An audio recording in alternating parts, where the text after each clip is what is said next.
আসাম থেকে বাংলাদেশি সন্দেহে ১৯ জনকে পুশিন করেছে ভারত।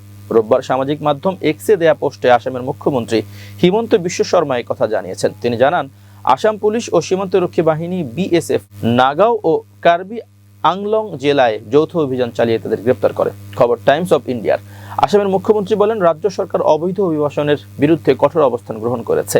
আসামে অবৈধভাবে অবস্থান করতে দেয়া হবে না বলে সতর্ক করে দেন তিনি।